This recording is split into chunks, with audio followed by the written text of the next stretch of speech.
বাবা মারা গেছে কিছু সন্তানকে রেখে, সন্তানেরা জমি জমা বাটোয়ারা করতে গিয়ে এক ছেলের ভাগে কিছু জমি কম হয়েছে।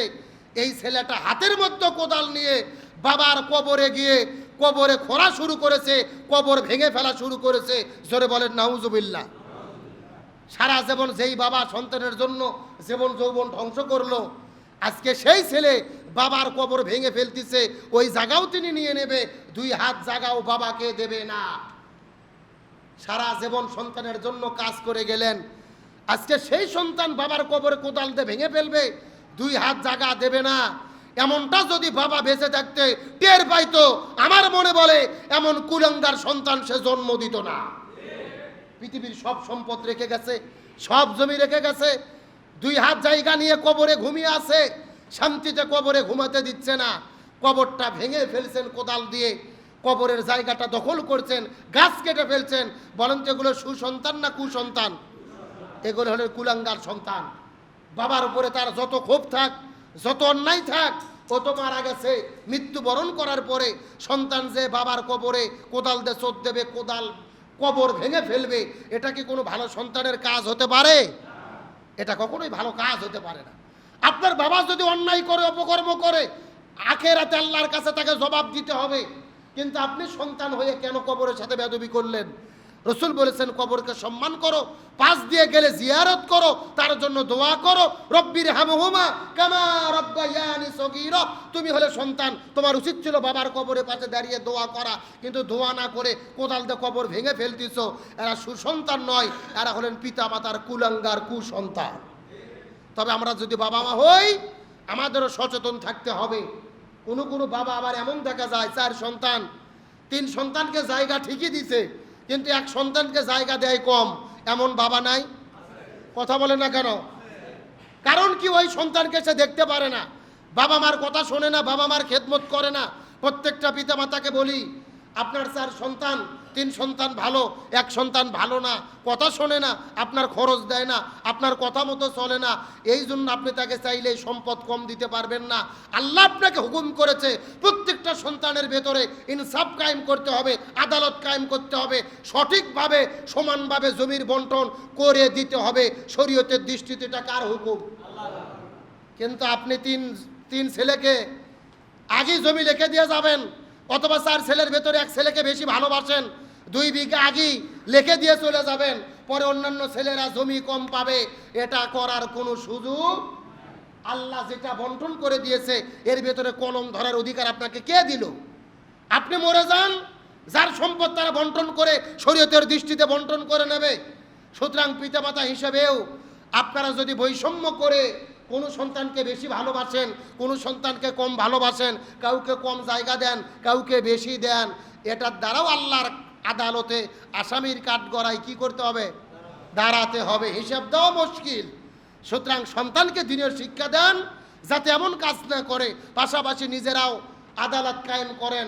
বৈষম্য করবেন না, 1 সন্তানকে বেশি ভালোবাসবেন, বেশি খাবার দেবেন, বেশি জমি দেবেন, এটা পিতামাতার দায়িত্ব নয়। আপনাদের দায়িত্ব সবাইকে সমান চোখে দেখা। কার হুকুম? আল্লাহর হুকুম। তাহলে এই বৃদ্ধ মাটি হাউমাউ করে কান্না করে বলে, আমার সন্তানের খবর আমি নিতে চাই না, আমি জানতে চাই জেহুদের প্রান্তরে মুসলমানদের নবী বেঁচে আছে না মরে গেছে। জোরে বলেন সুবহানাল্লাহ। আমার বন্ধুগণ, মুসলমান ভাইরা গভীর মনোযোগ লক্ষ্য করুন।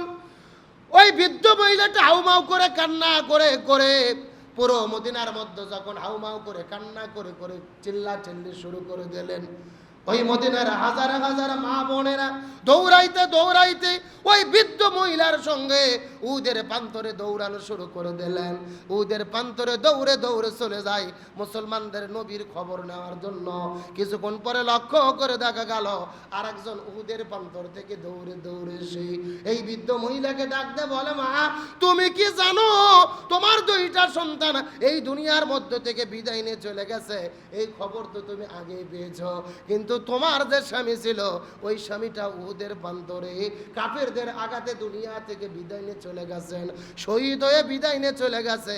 এই বৃদ্ধ মহিলাটা ডাক দিয়ে বলে, ভাই আমার সন্তান বিদায় নিয়ে চলে গেছে, আমার স্বামী বিদায় নিয়ে চলে গেছে, আমার স্বামীর কোনো খবর নিতে চাই না, আমার সন্তানের কোনো খবর নিতে চাই না, তোমার কাছে খবর চাই, বলো তো দেখি মুসলমানদের নবী উহুদের প্রান্তরে বেঁচে আছে নাকি বিদায় নিয়েছে। সন্তানের খবর চাই না, স্বামীর খবর চাই না, বাবা মার খবর চাই না, ভাইয়ের খবর চাই না, পাড়া প্রতিবেশীর খবর চাই না, খবর চাই মুহাম্মদ রাসূলুল্লাহ সাল্লাল্লাহু আলাইহি ওয়াসাল্লাম তিনি কেমন আছে আমি জানতে চাই। আমার যে বন্ধুগণ মুসলমান ভাইরা গভীর মনোযোগ লক্ষ্য করুন, এই যে সাহাবীদের ভেতরে গুজব রটানো হলো মুসলমানদের নবী দুনিয়া থেকে বিদায় নিয়ে চলে গেছে, এই কথা শোনার পরে সাহাবীরা হতাশ হয়ে গেলেন, অনেকেই মনোবল হারিয়ে ফেললেন। কার জন্য যুদ্ধ করব রে? যেই নবীজির হাতে হাত রেখে কালেমা পড়ে মুসলমান হলাম, যেই নবীর মাধ্যমে আল্লাহকে চিনলাম, যেই নবীর মাধ্যমে জান্নাত জান্নাম চিনলাম, যেই নবীর মাধ্যমে জান্নাতে যাওয়ার পথ চিনলাম, যেই নবীর জন্য মক্কা থেকে মদিনায় হিজরত করলাম, যেই নবীর জন্য বদরের প্রান্তরে যুদ্ধ করে বিজয় হয়ে গেলাম, যেই নবীর জন্য উহুদের প্রান্তরে যুদ্ধ করার জন্য চলে আসলাম, ওই নবী যদি বিদায় নিয়ে চলে যায় এই দুনিয়ায় বেঁচে থেকে কি লাভ হবে? এই দুনিয়ায় আমাদের যুদ্ধ করে কি লাভ হবে? জয় আর পরাজয় দিয়ে কি আসে যায়? নবী যদি বিদায় নেয় আমাদের বেঁচে থেকে কোনো লাভ নাই, আমরাও এই দুনিয়া থেকে বিদায় নিয়ে চলে যেতে চাই। নবীজির বিদায়ের কথা শুনে সাহাবীরা হতাশ হয়ে গেলেন, মনোবল হারিয়ে ফেললেন। এটা অন্যতম কারণ উহুদের যুদ্ধে মুসলমানদের পরাজয়ের পেছনে। তাহলে বলতেছিলাম উহুদ যুদ্ধে মুসলমানদের পরাজয়ের অন্যতম কারণ মুসলমানদের মুনাফিকি করার কারণে, 2 নম্বর মুসলমানদের ভেতরে তর্ক বিতর্ক ঝগড়া বিবাদ করে দলাদলে বিভক্ত হওয়ার কারণে, 3 নম্বরের কারণ হলো নবীজির আদেশকে অমান্য করার কারণে, আর সর্বশেষ কারণ হলো নবীজি মারা গেছে। এই গুজব ছড়ানোর কারণে সাহাবীরা হতাশ হয়ে যায়, মনোবল হারিয়ে ফেলে, এই জন্য মুসলমানদের বিপর্যয় হয়। এখন মুসলমানদের বিপর্যয় হয়ে গেলেন, সাহাবীরা হতাশ, মনোবল হারিয়ে এক এক দিকে ছুটে চলে গেছেন।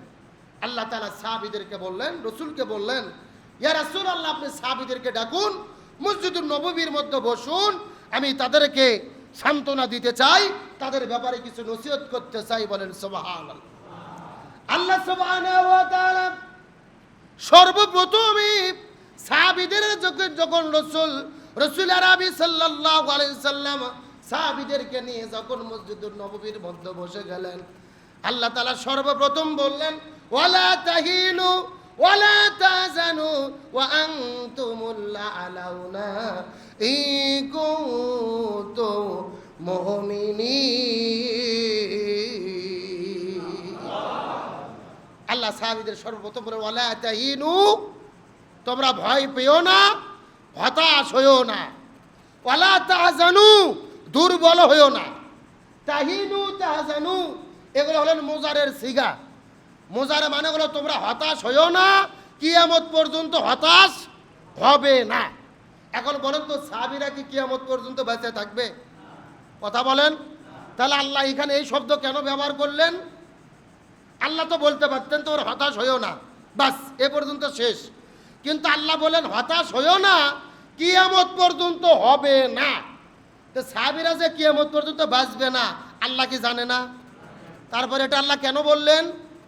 এর কারণ হলো সাহাবীরা কিয়ামত পর্যন্ত বাঁচবে না, কিন্তু সাহাবীদের তরিকায় এই জমিনে যারা ইসলামী আন্দোলন করবে তারাও মাঝে মধ্যে পরাজিত, আর তাদেরকেও আল্লাহ সান্ত্বনা দেওয়ার জন্য বলতেছে, সাহাবীদের বলতেছে তোমরাও হতাশ হইও না, কিয়ামত পর্যন্ত এই জমিনে যারা ইসলামী আন্দোলন করবে তারাও যেন হতাশ না হয়। সুবহানাল্লাহ বলেন। তাহলে বোঝা গেল হতাশ হওয়া মুমিনদের জন্য কি হারাম। জোরে বলেন হতাশ হওয়া কি? এ সবাই কথা বলে, হতাশ হওয়া কি? আর হারাম কাজ করলে কি হয়? কবিরা গুনাহ হয়। জোরে বলেন কি হয়? তাহলে আপনি আমি যদি নিজেদের ইমানদার বলে দাবি করি, আমাদের জীবনের কোনো হতাশা, কোনো টেনশন, সর্বাবস্থায় প্রশংসা কার? সুখে থাকলে প্রশংসা কার? দুঃখে থাকলে প্রশংসা কার? জেলে বন্দি হলে প্রশংসা কার? নির্বাচনে জিতলে প্রশংসা কার? হারলে প্রশংসা কার?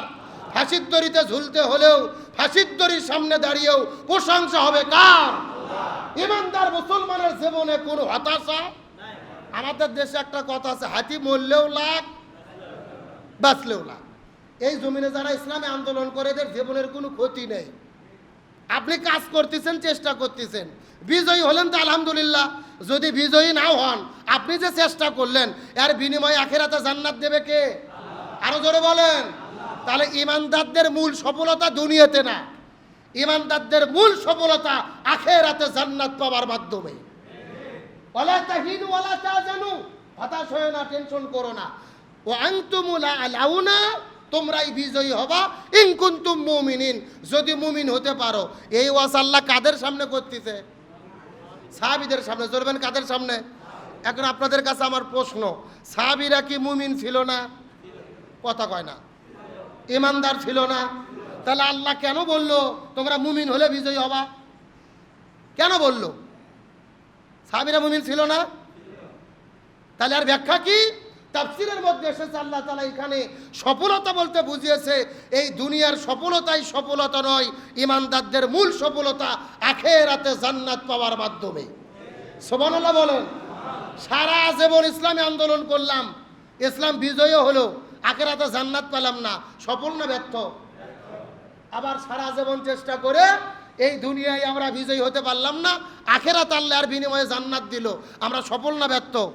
অবশ্যই সফল। হযরত নূহ নবী 950 বছর দিনের দাওয়াতি কাজ করেছে, ঈমান গ্রহণ করছে মাত্র 82 জন। কয়জন? আল্লাহর নবী হয়ে কাজ করলো 950 বছর, ঈমান গ্রহণ করছে 82 জন। নূহ নবী কি ব্যর্থ? কতক্ষণ ব্যর্থ? তা আপনার এত হতাশা কিসের? আপনার আমার এত টেনশন কিসের? আপনার আমার কাজ হলো কোরআনের পক্ষে, ইসলামের পক্ষে কাজ করা। জয় পরাজয়ের মালিক কে? আরো ধরে বলেন। আমরা দিনের কাজ করতে করতে মরে যাব, এর বিনিময়ে আখিরাতে আল্লাহ আমাদের জান্নাত দেবে ইনশাআল্লাহ। এই জন্য আল্লাহ প্রথমেই বললেন তোমরা ভয় করো না, টেনশন করো না, হতাশ হইও না, তোমরাই বিজয়ী হবা যদি মুমিন হও। সুবহানাল্লাহ বলেন। সূরা আল ইমরানের 139 নম্বর এটা আয়াত।